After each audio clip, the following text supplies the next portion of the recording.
ಹೇಳಿದ ನಯವಂಚಕನೆಯಾಗಿರಬಹುದು, ಆದರೆ ಕೃಷ್ಣನಿಂದ ಆ ಪಾಪ ಆ ಪಾಂಡವರನ್ನು ಹಿಂಸಿಸಬೇಕಾಗುವುದಲ್ಲವೇ? ರಾಜ, ಪಾಂಡವರನ್ನು ಏನು ಅರಿಯುವುದರನ್ನು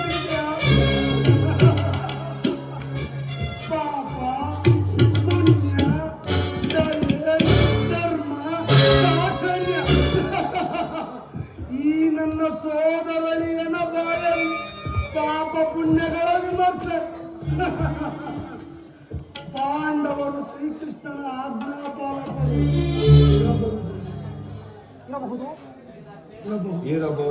ಇರಬಹುದೇನೆಯ ಇದ್ದೇ ಇದೆ. ಶ್ರೀಕೃಷ್ಣನ ಶಾಂತಿ ಸಂಧಾನಕ್ಕೆ ಸಮ್ಮತಿಸಿ ನೀನೇನಾದರೂ ಆಶ್ರಯ ಕೊಟ್ಟಿದ್ದೇ ಆದರೆ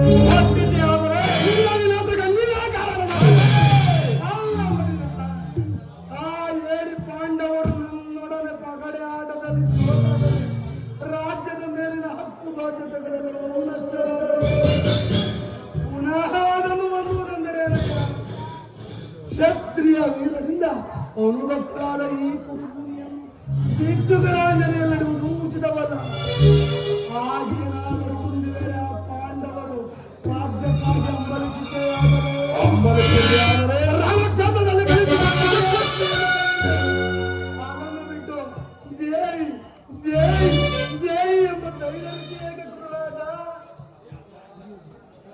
ಸರಿಯಾಗಿ ಹೇಳಿದ ಸೋಮನ ರಾಜ ಶಕುನಿ, ನಿನ್ನ ಸಲಹೆ ಹೊರತಾಗಿ ಯುದ್ಧದ ಹೊರತಾಗಿ ದುರ್ಯೋಧನನು ಒಂದು ಸೂಜಿ ಮನೆಯಷ್ಟು ಜಾಗವನ್ನು ಕೊಡುವುದಿಲ್ಲ. ಸೂಜಿ ಮನೆಯಷ್ಟು ಕೊಡಕೂಡದು, ಗುರುರಾಜ. ಸಂಧಿಯ ನೆಪದಿಂದ ಬಾರಿ ಬಾರಿಗೂ ಪ್ರತಿಷ್ಠೆ ತೋರುತ್ತಿರುವ ಆದನ ಕಾಯೋ ಕೊಲ್ಲನಿಗೆ ಆಗಲೇಬೇಕು. ಅಷ್ಟು ಮಾತ್ರವಲ್ಲ ಗುರುರಾಜ, ಈ ಶಕುನಿ ಮಾವನ ಸಲಹೆ ಹೊರತಾಗಿ ಮತ್ಯಾವ ಕಾರ್ಯವನ್ನು ಮಾಡಕೂಡದು.